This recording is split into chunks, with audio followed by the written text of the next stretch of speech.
Good morning! This is the FitBiz Journey with your hosts, Daniel Neary and Parita Patel. Welcome back for episode 3, where we're going to decide who is your niche market. Definitely an important topic to discuss. What we find is a lot of business owners just want to reach anybody and everybody, and that's definitely not the best way to move forward. It's very, very important to know who your target is and who you want to reach out to, especially if you have something specific in terms of a product that you're offering or a service that you're offering. Obviously, we're here talking about fitness and training and being a great personal trainer and owning a gym, so we'll cater the message to that. Yes, that's right. So next, we are excited to talk about this because we are going to connect this. Well, each episode is connected. You probably already got that part, but we're going to connect this episode with the next episode, which is going to be how to become a key person of influence, and on top of that, how to pitch yourself as a key person of influence. So we are going to do that, but first, how you are going to know that and how do you pitch if you don't even know who is your target audience? It's true. And there's definitely a lot of intricacies in this because obviously in the next episode when we talk about who you're pitching to, you might have to slightly adjust based on who you're talking to, but the most important part of your business is going to be who your client is and who your customer is. So that's what we're going to focus on today. And it's a good point because just think about this. I share my story too in a minute, or I could share lots of other stories with other gym owners, but just think about this. If you are shooting at something, but you don't know what you're shooting at, just out there randomly with your ads, with even archery or whatever you want, you are going to miss every single time if you don't know what you need to hit, right? So you need to hit your actual target audience. So what we are going to do today is figure out who is and what is your target audience. And for example, if you guys ever heard of Howard Hill, is one of my heroes back in a time because I used to do archery. And he actually entered 286 tournaments and won 286 tournaments. Which That's is pretty impressive, crazy. Yeah. And then he killed, I put a couple notes here, that he killed a Bengal tiger, buffalo, and even a 15-foot shark in an 18-feet or deep water, or an 18-foot shark in a 15-feet water. Yeah. That's crazy. But the point is that actually I could teach Parita to hit a bullseye way faster than he does in 20 minutes, but of course that would include me blindfolding Howard Hill and turn him around a couple of times because he doesn't know his target. Yeah. So that would mean that he doesn't know his target and you know your target. Sure. So who is going to hit it first? You can be so amazing, just as great as him, 286 tournaments won and everything, but if you don't know who is your target or where is the target, you're not going to hit it. Parita, who has no experience in archery, or I don't know if she does or does not, but definitely not as much as Howard Hill, going to hit it way faster than Howard Hill will. So do you see the difference between the two? Yes, right? Definitely understand. Yeah. Wow. The other thing is that what I do, number one, just think about this. I meet lots of gym owners, I meet lots of agencies, advertising agencies reach out to us all the time, and then anytime I meet them, and I ask them, so who do you specialize in? And when they say the answer that, oh, everybody, and I'm like literally like this, and I'm like, okay, well, he's definitely not our, or he or she, this company is definitely not for us. Yeah. Because if they say everybody needs marketing, so everybody is our target, I'm like, okay, you don't know what you're doing. Yeah. Because just think about this, we went through lots of agencies, I believe we looked into 14, 15 of them until we found our current one. Sure. That they 100% specialize only 100% only in the gym owner industry, right? So for example, we'll talk about it in a minute, but they do not take anybody else. For example, we have been their clients for now almost 2 years or maybe 2 years. We work together amazing, and everything is great, right? We're getting awesome leads and all that, and it's just great. Synergies there, they know what we want, they only do our market, so they're always on top of everything. And then they can give feedback because they don't take anybody else but fitness. So when my book came out, right. I asked them, which is all fitness related, by the way, but I asked them if they could promote it. And then they came back to me, even though we have a good relationship and everything, we were friends and we work together and all that, they replied back and they basically said that, no, sorry, we're not going to promote your book because we don't specialize in that. We specialize in promoting classes, gyms, and basically only for that and not for selling something online, which is a book. Yeah, so that's great because that's when you know that they're 100% focused on what their plan is. As much as they could have helped, they they said no, and I think that that's actually a good thing. Yeah, Yeah. and then you're like, okay, so we're turning down business, and yeah, you turn down business because here's the thing, they do not specialize in book advertisement or whatever, selling online, right? So what they did instead, they referred me to a person or a company that actually specializes in 100% in books, because they also figured out that what's their hedgehog concept is. Meaning, when I mean hedgehog concept, is what is a hedgehog really good at? The one thing that actually either makes him alive or kills him. Meaning, like, if he doesn't do it, he dies. Yeah. What is the one thing, do you know, a hedgehog is really good at? I don't What know. What happens when you try to touch a hedgehog? Yeah, he gets all curled up into a ball. Yeah, and exactly. hides. Oh. So that's the one thing that everybody knows of, like you already know too. Yeah. And you're not a biologist or No, I'm not. Yeah, you already know, another zookeeper either. It's defense mechanism. Yeah, exactly. Right. But it's the one thing that everybody knows that he's really good at, the best at, right? Sure. So their hedgehog concept, this company's fitness industry, right? Gym owners, and then this other company's hedgehog concept is selling books online, nothing else. They only specialize in this one little tiny niche market, which is selling books online, and they're so good that they can make you a New York Times bestseller as well. Which they did. Well, not New York Times, but Not yes. New York Times, but still bestseller. Yeah. So, but because it's lots of money, obviously, lots of advertisement. I mean, it takes marketing. So Sure. just like to get up there, you have to market, and all these New York Times bestsellers, it's all about marketing and everything. But anyways, so to get back to that, you can see that how specialized they are. And they turn away everybody else. So if I would have asked them if they could sell our supplements, which I did also, because they look like they know what they're doing, they also said, no, sorry, we only sell books. So then my question is what's the first step to figuring out who your audience is? I think I have an idea, but I know that you've been through it before, so what would you say, Daniel? Yeah, the number one is, like, I started, when I started training clients back in the time, I was like, I am going to train athletes and celebrities. And I came to Tampa for that, and I was like, all right, where are the celebrities and where are the athletes? Hello! And then They're hiding. I went so far online. But here's the thing, if you, like, that's what you want, for example, I mean, you could, but then the whole business would have to set up like that. You have to find where is the target audience is, like where they live, where they hang out. Location and everything, you have to be in the right spot, right time, right place. Exactly, and it's not Tampa. Yeah. So the athletes, and not to mention I was very, very young, so when I started this I was like 22 or something like that. Yeah. So at age 22, there's no way, or 23, doesn't matter, something like that, yeah. So it doesn't matter how you're gonna train athletes, right? I was an ex-athlete, but not like by any means like pro. I was semi-pro, and then imagine that, all right, go to the athletes and then I'm gonna train you now. Yeah, and they're like, who's this? Yeah, exactly. So, but you could do that. If you have already become a key person of influence and you're up in the media, then literally you could pull this off, but I was not, so... So then does it start with what you want to do or what you are specialized in, or like where your product really is focused to? Like, does that make sense? Yeah, and it's all of those. So, so for example, in my case and most people's case, who are listening, they probably already start advertising or start trying to get clients and start training, and they don't know. They just say, "Oh, I take everybody because it's money." But no, that doesn't work, because you're gonna hit people who are really not your clients, and you're just gonna piss them off, and you get a bad review and all that kind of stuff. Yeah. So, but what you do is, I'll give you an example with one guy who is very fit, very big guy, like 6'2", like 300 pounds of muscle and all that, and he, for example, said that he's going to train athletes. And his website and everything is like all about athletes, and I went online and it's so cool, and he's like ripping off his shirt and flexing and all that, like just muscle on the website, right? Yeah. And then he's like, man, I just can't fill up, and I don't have many that much clients and all that and everything. I have these ads and they don't clicking. I was like, well, who is your target audience? And he was like, well, athletes. Look, are you sure about that? So number one, if you already have a business, you need to audit your audience. So I pulled up his website. With him, we went into Google Analytics. Is that how you say it? Analytics? Yeah, analytics, yes. Yeah. You pull it up. If you're not hooked up, if it's not hooked up to your website, you need to make that hooked up to the website, because it's very important. So we did that, and then that's one. But the second, I also asked him, in the meantime, while I'm doing this with you, you need to put together your client list, and let's see who they are.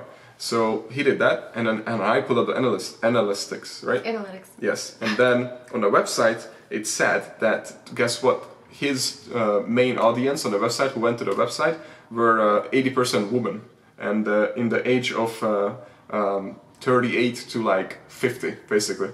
And and not athletes by any means. Right. Yeah, because they were really turned on by his being tall and everything, all the pictures. And the most clicked site area was his pictures on the website.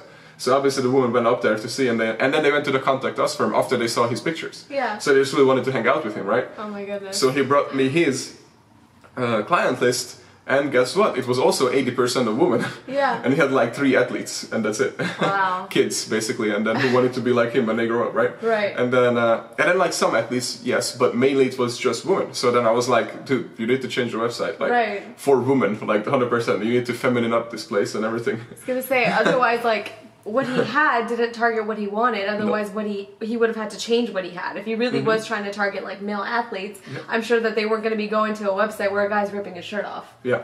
So. And that's the thing. So and not just that, but his audience was not at all the athletes. It wasn't, right. So it was basically housewives, right? That's okay. I mean, our audience is technically, if we're just very vague, just saying who they are housewives, but they're busy women executives, and then with like this much details, so we know exactly who our target is. Yeah. But you need to figure it out too. And then, so number one is, yes, you can go into what you specialize in, but since you mentioned as a new trainer, you came out, okay, I specialize in, let's say, strength and conditioning or whatever, and or powerlifting or something, then you might not have the housewives, but you don't know, because if what you want to go after, maybe you create this very niche market that is like powerlifting for housewives with 2 kids. Just saying an example, you can do that. Sure. And the more remarkable your website, your services are, the more it's going to be remarked, right? Is that a word? Like the people will talk about it. So, so when you have these, I get what you're saying. Yeah, the niche market comes in, and then they train. You don't have to spend this crazy amount of advertising because, and we're gonna talk about this at our quarterly meeting also, because when you go on newsfeed, what you're going to see is basically cows. And when I mean cows, when you drive on next to the highway, you never look at a cow, right? Because you've seen so many. Right. But if one is purple, you're gonna be like, oh shit, it's a purple cow. Purple cow. So you would stop and take a picture. So on the newsfeed, it's full of fitness. So imagine this. You're scrolling and scrolling and scrolling, and it's just very boring, fitness and fitness and fitness. Sure. And then all of a sudden, you see this purple cow, which would be like, let's say, a powerlifter mom who's lifting 400 pounds with the 2 kids sitting on the weight or whatever, then you'd be like, oh, what the hell is this? That's a purple cow. And it's the same thing with, what's his name? Mike Fisher. You guys should Google him. Mike Fisher, New York gym. Type that in, it should probably come up. And what it is, I think I showed you that. Yeah. But he's very, very niche. So he pulled it off. And because in the newsfeed, when their friends sharing their pictures that they train at this gym, everybody's like, oh, purple cow. Because their trainers, literally training in their trainer's outfit, like the pants, is like a cowboy pants when the butt is cut out, for example. Yeah, very, very, very stand out in your face kind of thing going on over there. And wearing gorilla suits and all these crazy things and pink unicorns. Wigs and oh my god, it's actually really fun though. I'd love to work out there. Yeah, exactly. See the point? And if you just imagine this, if you tell that to somebody, they were like, oh, you're stupid, nobody would work out there. Yeah. No, they want remarkable. This is remarkable. Yeah. That's what they want. You have to be remarkable. So obviously being competitive in your market is also important. You can't be giving this exact same thing that anybody can get anywhere else. So when you're a niche market, you also have to have a niche product to a certain extent, right? And that's the thing. Once you know who's your target audience, you find out where they hang out, what they like to do, what they like to talk about, what they want, yes, and all that. And then you just literally customize the whole website, the whole social media, all your pictures, all your trainer outfit, your pricing sheet. You find out what colors they like. Our pricing sheet is color coded because we know that our target audience is what's their favorite color. So we color coded our pricing sheet for the ones that we want them to buy. And guess what? During our consultations, we know how good our targeting is because most of the clients who come through our door, if we never met them, they're wearing our colors when they come in on their shoes, on their pants, or their shirt. Sure. And they are already feeling a connection because they're her warm colors right on our pricing sheet, and they already, oh, I want to buy this. And I wonder why, because we did this way. But imagine that if we didn't have this, we train anybody, and then these big guys, muscular guys come in when we target busy females, right? Then these big guys would come in, see our purple and all these feminine colors and everything, and Justin Bieber music in the background or whatever. Then imagine how cool that would be. It would not be cool. We probably won't sign him up. Yeah. So that's why. I mean, it doesn't mean you can't accept other clients outside of your target market, but you obviously want to focus on the ones that you are working for. Yeah, but be careful though, because just like the book, then they do not accept anything but the book, remember? Sure, sure. So it's really, really, really important, because what it could happen, for example, that you have all this FitBiz training here, and then a big masculine guy comes in, and then he complains nonstop about the music, like, I don't want to listen to this crappy music and everything, because it's, I feel feminine or whatever, and then it's just chicks hanging out around, and then all of a sudden they like start complaining and then give you a bad review, or just leaves pissed off, wants the money back because he doesn't want to hang out with in a feminine place. Sure. So that could happen, for example. Yeah. And that's why it's important that what you specialize in you stand for. Like this guy that I want you guys to look up, I made a note. I read it in a book, Crushing It by Gary Vaynerchuk, by the way. And his name is Pat Flynn. And he was able to build a crazy successful business around his very, very, very niche market. And you should look him up at Pat, P-A-T-F-L-Y-N-N. So Pat Flynn, and he's on Instagram. And he's the host of a wildly successful Smart Passive Income podcast that is in the top 10 every single week. And he did not start it like that, by the way.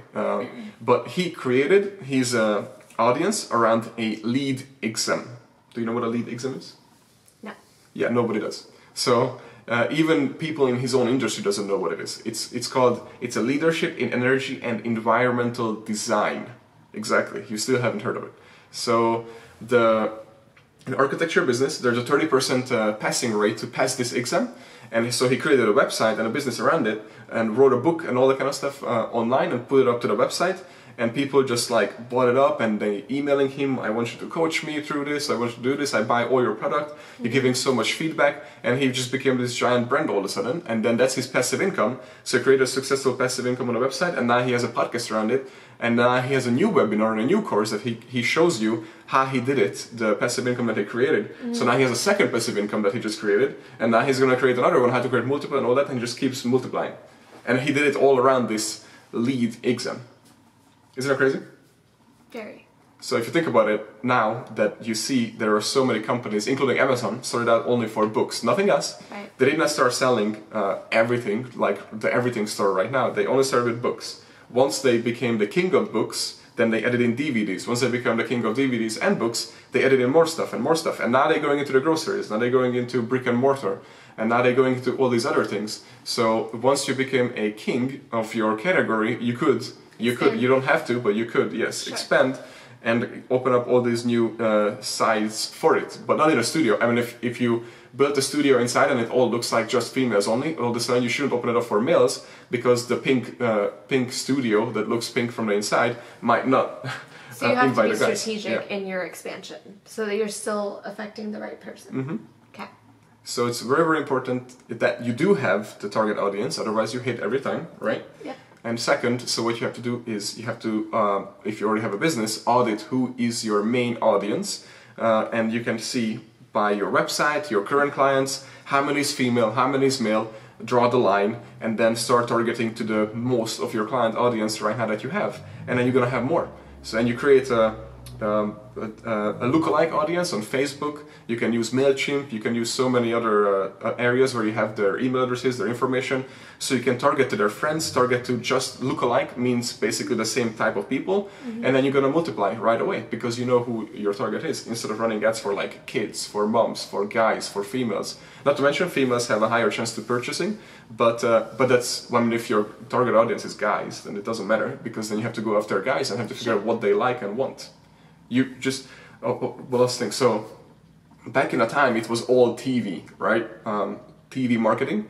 So it was very simple, because in like 20, 30 years ago, you put on an ad on TV and everybody watched it. Yeah, because there were 4 channels. So it's like, all right, a commercial, it's entertainment, right? So everybody sits at home, and then that's how they sold you. And then the kids bought the cereal and everything, and they sold their mom on it to, hey, I want the cereal, and they bought it and all that, and believed everything that was on TV. And then right now, we are fed off of it, right? So it's just like it's the cows everywhere, so we just ignore it. And then, it doesn't work anymore. So, but the TV is for the mass media, like right in the middle, like it looks like this. All this is TV, and then your target audience is right here, who is this little tiny area. But that's what that's perfect. So the book, I almost forgot, you need to read about this. It's called Blue Ocean Strategy, and that changed our business because it showed us how to target to in a blue ocean and not a red ocean. And what I mean is, red ocean means is the market where everybody is. Just think about this. In the fitness industry, there's everyone targeting for fat loss, for example, or weight loss. Saturated, yeah. So there's, I don't know if you know this, but 95% of gyms are targeting 5% of the market who are already looking for fat loss solutions.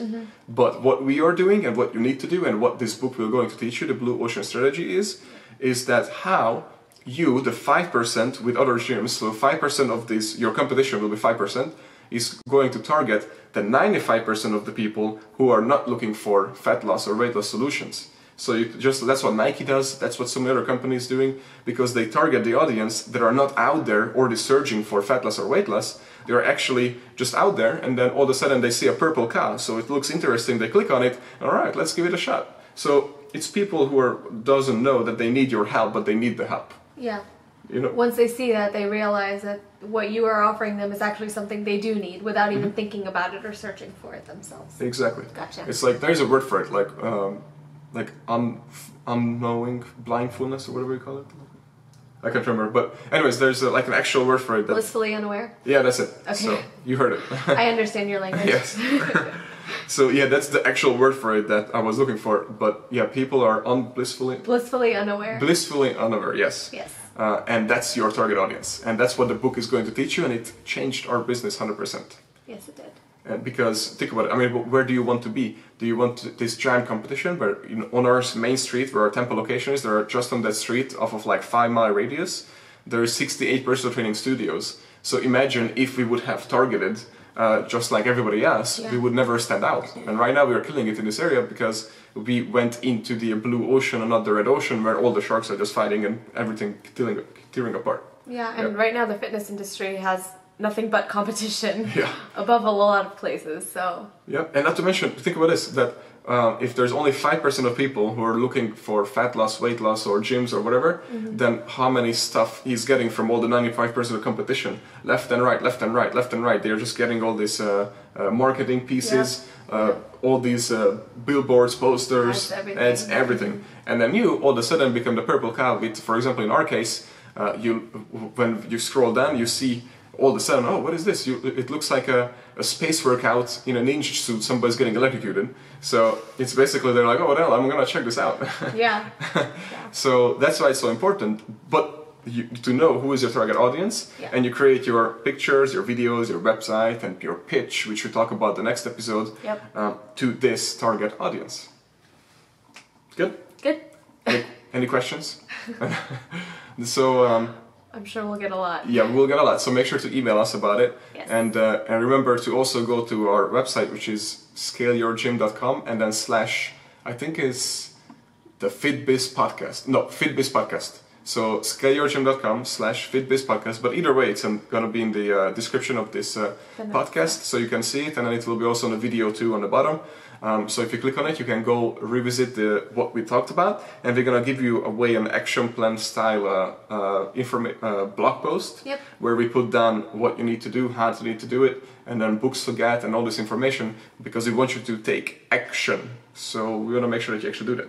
We do not want to do these podcasts without you getting something out of it. The worst thing is for you to just listen, and actually not be able to turn what we're saying into action. So definitely subscribe to the podcast. Like we said, everything is connected in how we're doing, and we're trying to do in a chronological order so that it makes sense for you. So whatever point you're at in your business or your personal training career right now, just follow the path, because we're going to hit every single topic that matters. So definitely subscribe.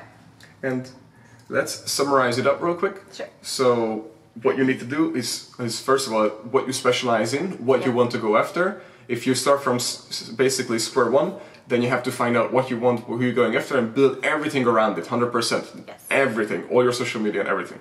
If you already have a business, you must audit your audience and your clients and redesign everything around them, and then basically build it out just 100% just to that, and go for one single niche market. The smaller it is, the better it is. I know it sounds crazy and you're going to turn away clients, but you need to do that, otherwise you're not going to be successful. Just like I said, think about Amazon, think about so many other companies who did this, and they became giant because of that. Apple did the same thing. They only went after the little percent, and then all of a sudden now they are everybody's market. But so just make sure that you go after, you know, the small, pick the niche, go after something crazy niche that nobody else is doing, and become the best at it. I mean, it's so much easier to become the best of one thing than become the best of fat loss. Yeah. That's just very vague. Everybody says that, right? Absolutely. What you need to do is, oh, I'm the best, for example, at training moms who are between, just saying an example, the moms who have one leg and one arm, just saying an example, and believe it or not, there are lots of them. I mean, you obviously want to look into what are how big the market is, but something niche like that is so specialized, just like the pink suits and the trainers in New York with Mark Fisher, is going to stand out like crazy. So all of a sudden the media will come to you, all this come to you, and you become the best at training off-balanced women because they're missing 2 limbs, for example. Yep. But all these things, it could be combined all together, and you're an expert of it, so now people will come to you, people will fly to you to train with you because you're the king of that market or niche. So that's why it's so important. Well said. All right, so please stay tuned for the next episode, which is next Monday at 6:30 a.m. and live at all of our platforms. So you can revisit this, review it on YouTube and everywhere. And please subscribe to our channel, and please leave a review also below. And also don't forget to send us your email about your target audience to niche@4u-fitness.com. So niche@4u-fitness.com, and we will want to hear what your niche and target is. Yes, so stay tuned. Next week we're going to talk about how to become a key person of influence. Very important episode. Yes. Goodbye. Bye.